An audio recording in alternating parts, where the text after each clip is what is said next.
Hello, hello, hello. We continue on our journey through the discography of Penguin Cafe Orchestra, but we're kind of taking a bit of a diversion.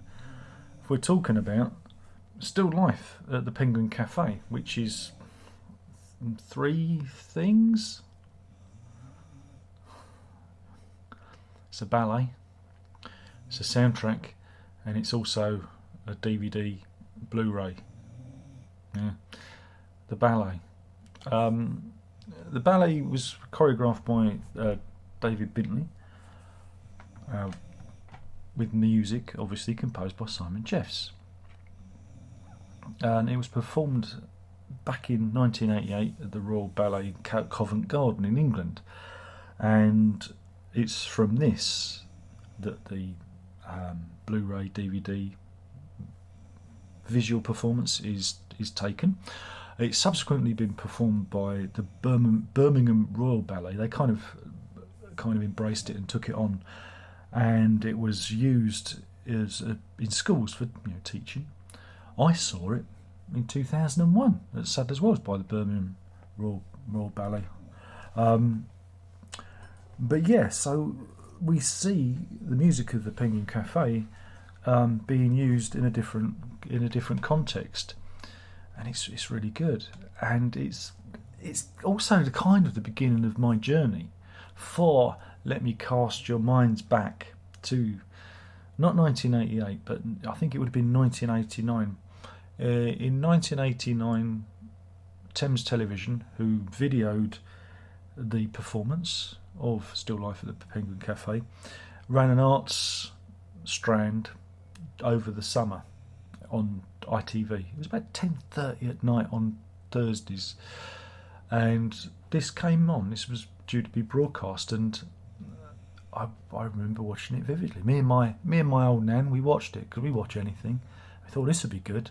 I was familiar with the name Penguin Cafe Orchestra, and I thought this is it. Now I'm not sure if I'd already been exposed to them via the 1989 series of box sets from EG Records,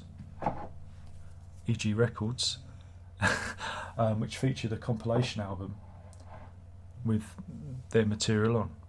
That could have been my introduction.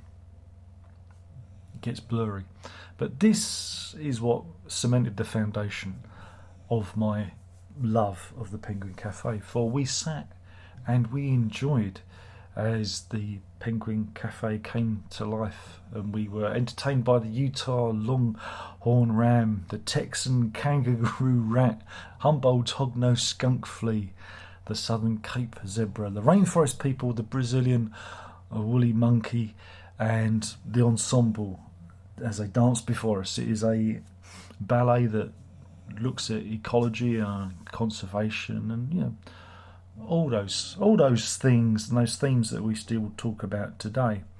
And if you've not seen it, as I've described, there are various animals that are anthropomorphized by dancers, and they dance and tell a little story to the music of Simon Jeffs and the Penguin Cafe Orchestra. And it is delightful, it is wonderful, it's something I never tire of watching. I just watched it last night with my daughter, and she said that was great, I didn't want it to end. That's how good it is. And so I became entranced with it, and it's shortly after that I started buying the cassettes, for it was the cassettes that I bought first, and then when the CDs came out, because I think they came out in the early 90s, I upgraded, blah blah blah. So that's where we are with it now. Like I say, it's something that I think you should all watch. Oh, but ballet, oh, it's better than that. It's better. It's really good ballet, and it tells a story, and the costumes are creative, and there's humour in it. There's great humour in it, and there's great sadness too.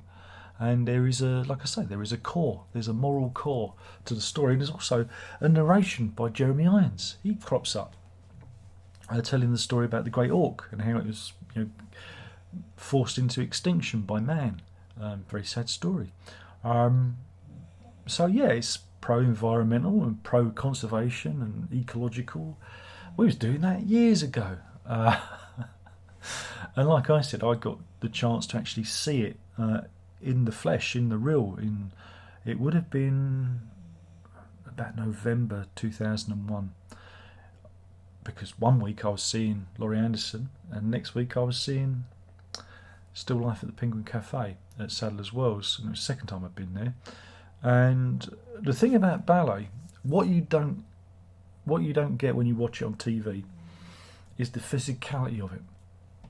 You hear the ballet dancers thump across the floor, dum dum dum dum. As they, if they're doing a run or a jump or whatever, you hear them land, and it becomes incredibly physical and almost a very visceral experience. It's not silent like you see with the music on the television. You hear there's the boom boom bump of their feet as well as the music. And one of the reasons I went was because at that point in time I didn't think there was any way I would ever experience the music of the Penguin Cafe Orchestra in a live context, because there was at that time, going to be no tribute to Simon Jeffs. There certainly wasn't going to be a re-engagement of the band led by his son. So I bought my tickets and I went along and I got myself some culture, and I thoroughly enjoyed it, seeing it live. There was some other ballet that preceded it. It was like a triple bill or a double bill of material, and that was they were like the headline act, and it was a thoroughly enjoyable evening. And there was lots of school children in as well going there, because like I said, it was part of the music curriculum back in the day. I don't know if it still is, because that was, crikey, 21 years ago. It feels like it was yesterday. Where did that 21 years go? And it was a good time. But yeah, so we have the ballet. You can get that now on this is the Blu-ray edition. There's also a DVD now. This was done on videotape, so I'm upscaling it to Blu-ray. It's not really worth it. They put this thing on here, it's got high res audio, but unless you're my dog, you're really not going to notice. So if the DVD is cheaper, you're better off getting a DVD. But what you get with this is some nice words to read. There's a booklet-y thing inside,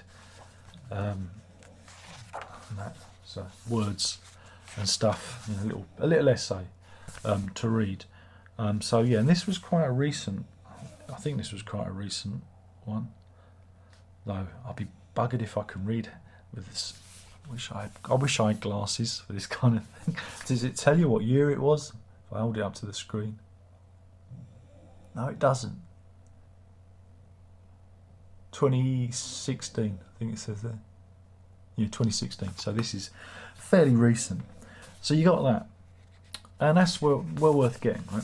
Because not only do you get Still Life at the Penguin Cafe, which is brilliant, there is the South Bank Show profile of the Penguin Cafe Orchestra, which features Simon Jeffs and the band, obviously, and he talks about the music and how the band was formed and the idea and the ethos behind it and how certain songs were created.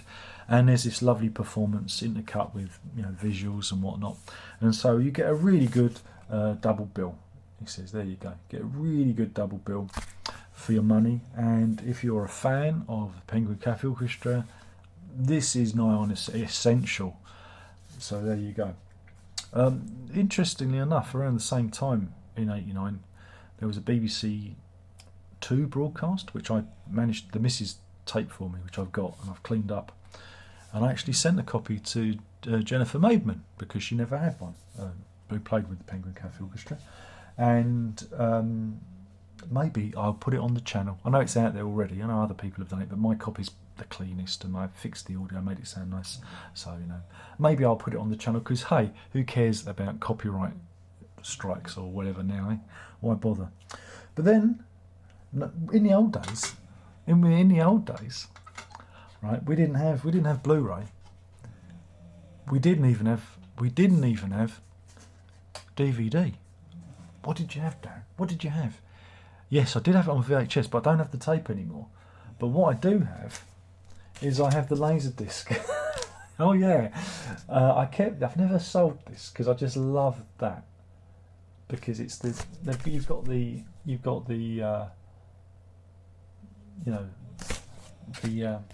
artwork in its full capacity, represented really nicely.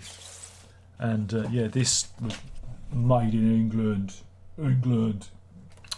absolutely.